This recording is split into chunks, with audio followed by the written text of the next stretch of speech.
Kuan lang kay first and foremost na exciting lang ron kay this time around katong sa previous mga tournaments na to kay lima ra gyud ato ang lima ra ka teams ang naa, but this time 6 na kabuk, so paningkamutan na to, so na 6 teams na siya, so kung 6 teams more games, then mas daghan po players nga maka-attend ba.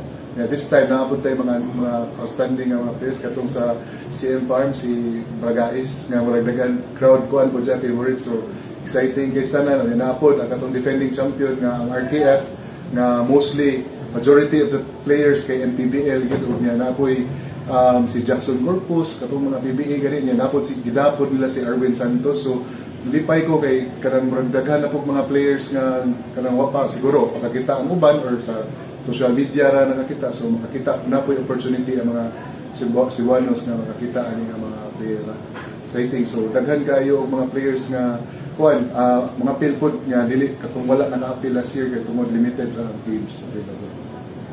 Coach, mao gyapon libre ni sa publiko. Yes, of course, libre ra gid ato ang kuan matay bayad, but the same as last time, kaning advocacy ni Mayor Nestor Archival regarding sa kaning no to single use plastic ato aning gi-implement sugod atong pag August 20 katong sa intercollegiate. So katong at that time nakakolekta na tag around mga 600 kilograms ng plastic bottles, then katong pag Christmas tournament nato nakakolekta na pud tag 800 kato ka plastic bottles, but hopefully karon kung ingkod 800 ka pun okay na kay nastanan dako na kay nag-impact, so nindot kay ni to do naara ta sa sports, but kita naka-help gyapon ta sa advocacy ni Mayor Nestor sa kanino no to single use plastic nga at least nakapalingaw tas mga tao, at the same time nakatabang ko kita sa tuang environment.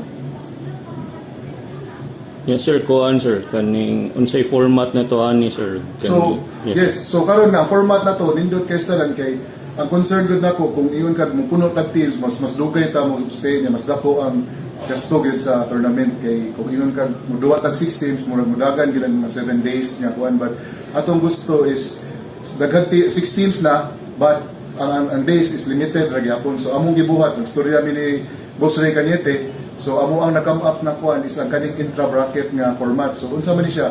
Ang bracket A sa tulo ka sa 6 teams i-divide siya duha ka bracket to 3 teams. So ang kaning bracket A, tanan bracket A nga teams dili mo duwa sa ilahang bracket, mo duwa sila sa against sa Picas bracket and vice versa. So ang mahitabuan na is 3 games na siya per team ang makuan. Then iguman sa ang human na is ang top 2 sa duha ka bracket crossover sila sa semifinals. Then after that, mag-battle for third and championship din. Okay. Thank you.